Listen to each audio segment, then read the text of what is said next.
so excited to meet you and see you. And I'm Sarah from Fangirls Going Rogue. And Hi. hello. Now, you're known for playing two iconic characters in Bo-Katan and The Mandalorian, and also Starbuck from Battlestar Galactica. And they both kind of set their own rules. So, is there something about this type of character that you're drawn to specifically? Listen, I am such a rule follower in my own life, so it's very nice to live vicariously through these women. But no, I love complicated women. I find them to be the most relatable. Life isn't black and white, and I think that I find them to be the most interesting to sort of live in for a while, for sure. Hi, Katie. I'm Caitlin from Hi. Sky Talkers. It's so nice to talk to you today. Hi. In this season, how would you describe Din and Bo's relationship? Um, you know, he's a bit of a distraction and a nuisance to her. I think that he inserted himself in a plan that she thought was going to go one way, and it didn't really work out the way that she wanted it to. I think that Bo-Katan truly believes that the only way to rule her people is by possessing the Darksaber. And I think that if I were her, and we've all seen her sitting on that throne stewing, I'd be figuring out how to get it back. And I think that may that it probably permeates most of her thinking at this point. Hey there, I am Richard from Skywalking Through Neverland. Great to Hello. talk with you, and you look fantastic today, by the way. Thank And you. speaking of looking fantastic, can you talk about Bo-Katan's armor? How the Mandalorians like to personalize their armor. Did you personalize Bo-Katan's armor in any way? So you're right. Armor is incredibly personalized in the Mandalorians, and I think that's one of the things. As like just a fan of Star Wars and like a Katie on set, walking around and looking at all of the different armor this year was absolutely so much fun. Our costume department is just unmatched. They're so good at what they do, and you see how I'm avoiding the question that you asked me, right? Um, Yes, I noticed that. this is, we'll see. Kerwin. Okay, got it. Thank you. Hello. Hello. Hi. So you portrayed the character Bo-Katan in both the animated and live action series. How did you approach playing this character in these different formats, and what were some of the challenges and opportunities of bringing Bo-Katan to life in a live action setting? Such a good question. Okay, so voice acting for Bo-Katan is a completely different medium. When I'm in the voice recording booth, I can do whatever I want with my body. I'm not restricted. There is a level of freedom that comes from just focusing on what your voice is doing and not having to think about what your hands are doing at the same time.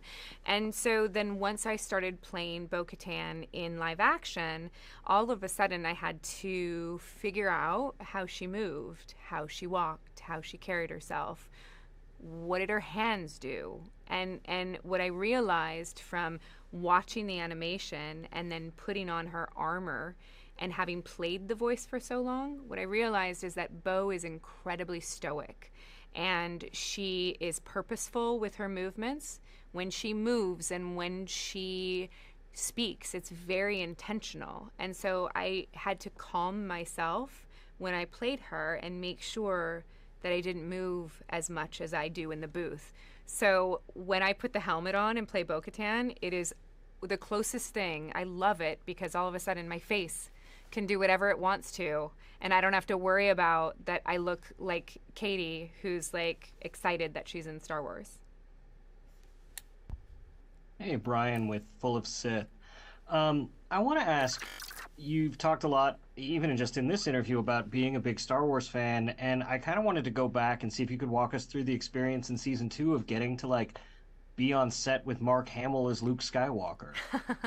I wish I was on set with Mark Hamill. Dave Filoni as good of friends as we are, and as much as I trust him, and as much as I say that he is the kindest, most sincere, most authentic, most amazing man in the entire world, lied to my face and told me it was Plo Koon.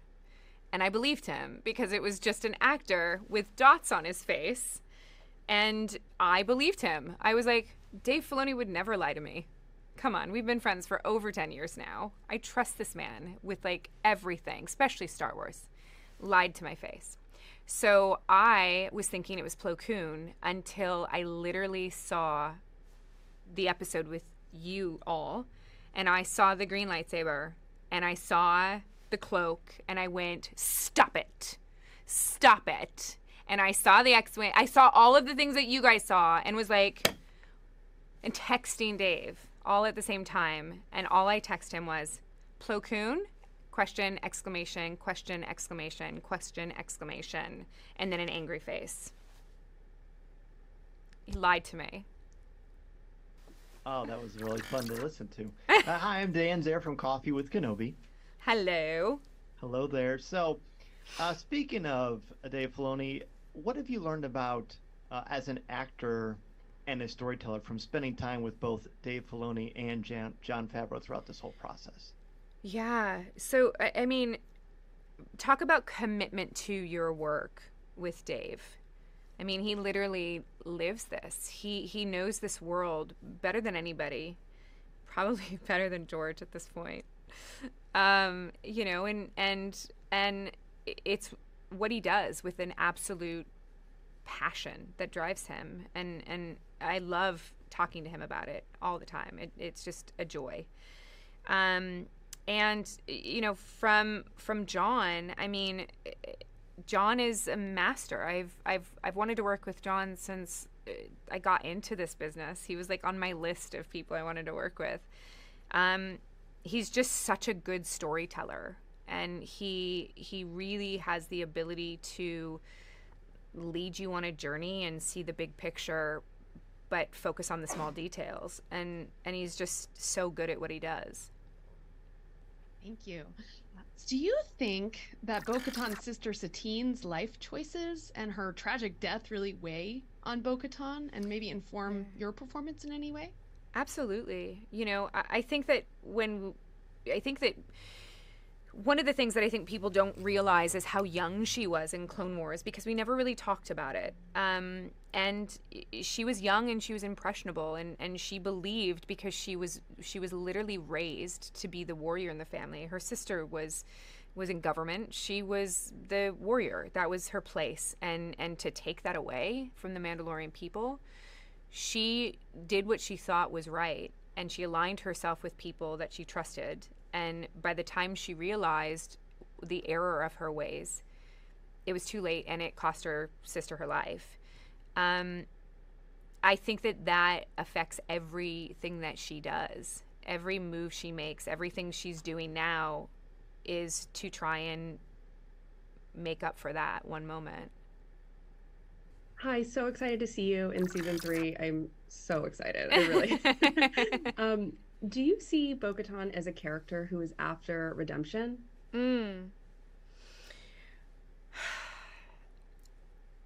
I think that Bo has too big of an ego to realize that should be what she's doing.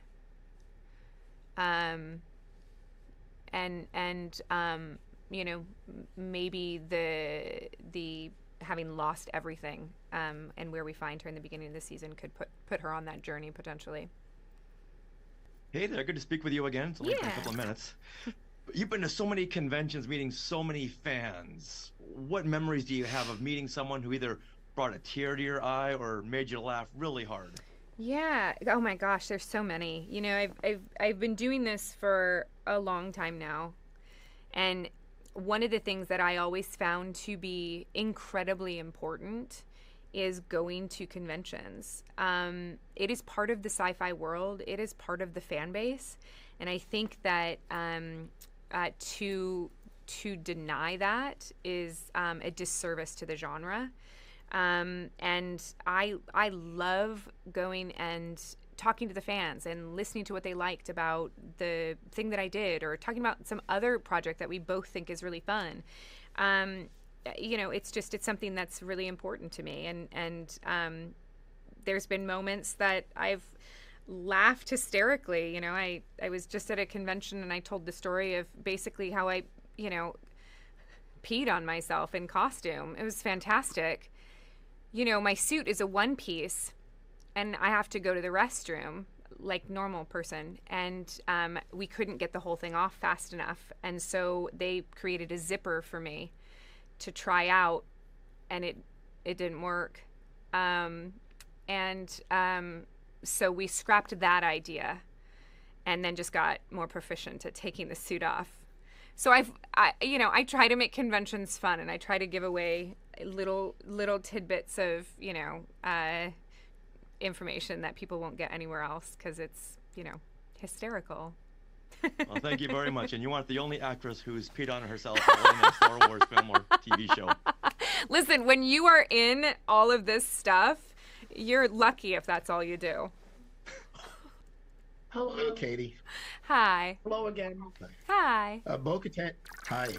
Bo-Katan is a character with a rich and complex backstory. What drew you to this character, and how did you prepare for the role?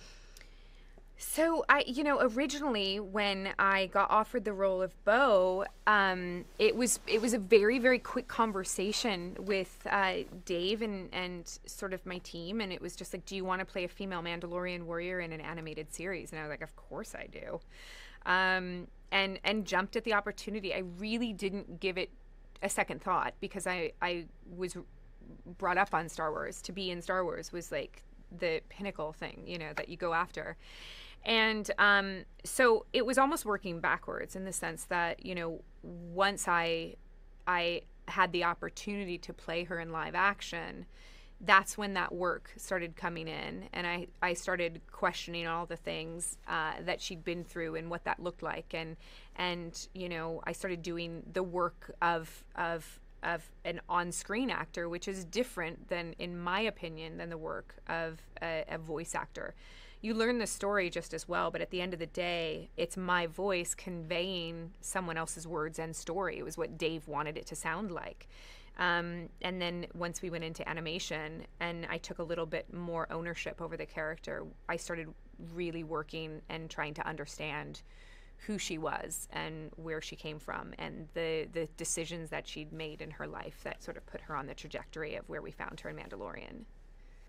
I imagine it hits you differently as a Star Wars fan, seeing your voice come out of an animated character, like that I'm in Star Wars giddiness, versus seeing yourself in person in Star Wars. Like, which did hit harder for you, or what was that experience like, processing the fact that you got to be in Star Wars? Oh, absolutely. I think that the idea of playing a Star Wars character in any medium was not lost on me from the very beginning. I took the role because I never dreamed that Bo would be in live action. But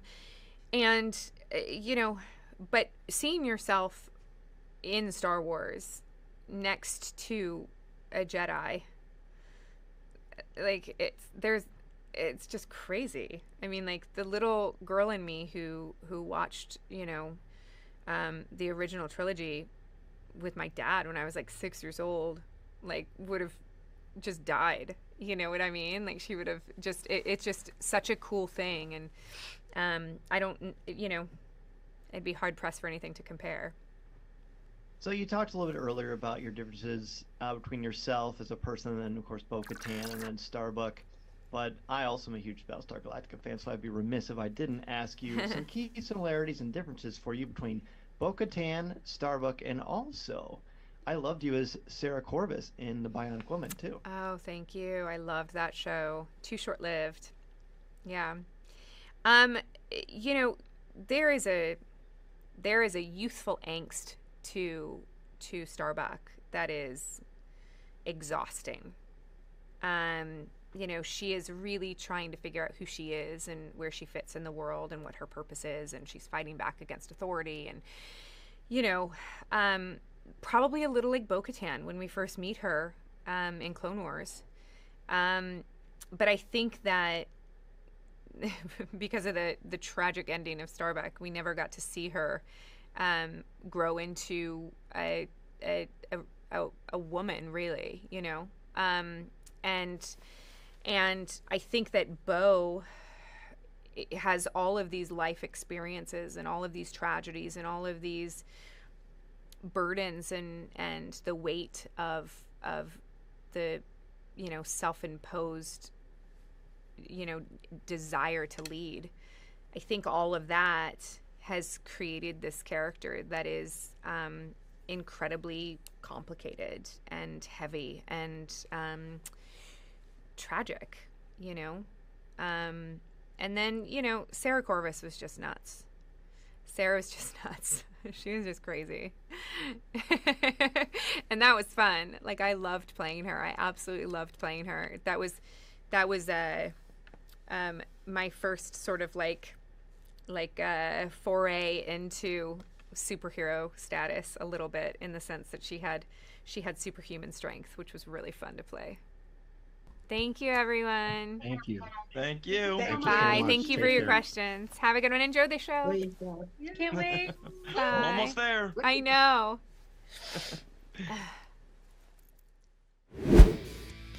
Hey, look at those names to the left. They are part of the Skywalking Force, our Patreon. Become a producer yourself and check out all the Disney Plus themed bonus content available depending on the level you subscribe. Become a member of the elite Skywalking Force at skywalkingforce.com.